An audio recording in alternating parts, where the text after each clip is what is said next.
bowled out. The big diesel surveyed the shed. "Not bad," he said. "I've seen worse.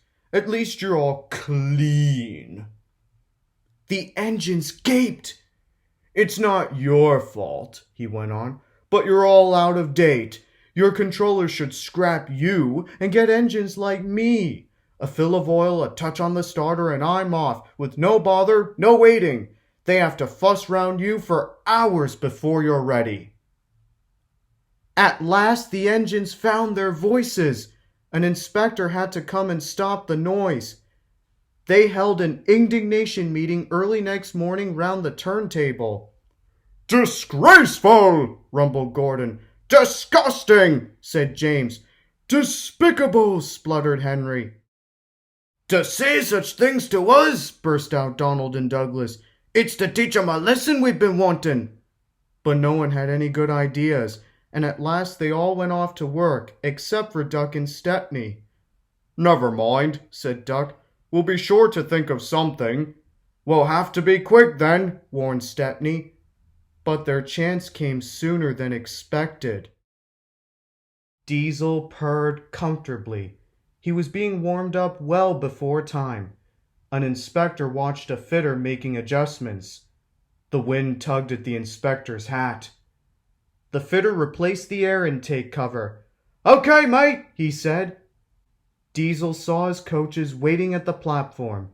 He rolled proudly towards them. "Look at me, Duck and Stepney," he purred. "Now I'll show you something."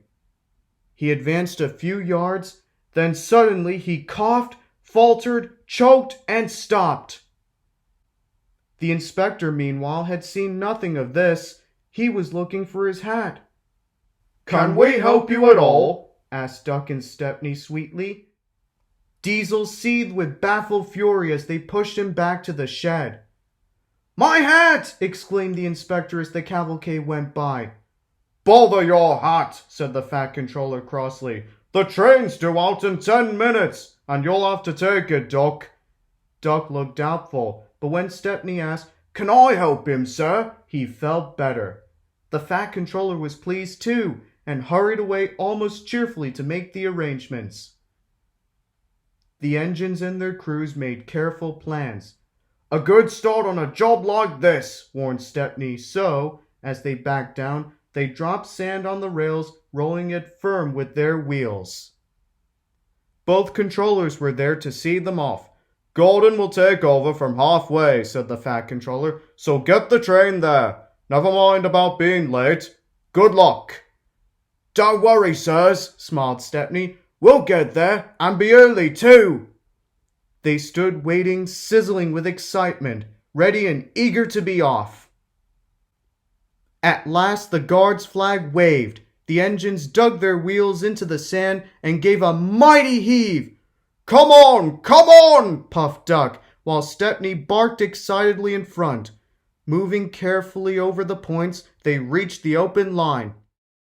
"Now for a sprint," whuffed Stepney. "I'm ready when you are," puffed Duck. Faster and faster they went, till their wheels were turning at such speed that the side rods were merely blurs. Under clear signals, they whizzed through Edward Station and charged at Gordon's Hill beyond. They felt the drag of their 15 coaches here. It was hard work.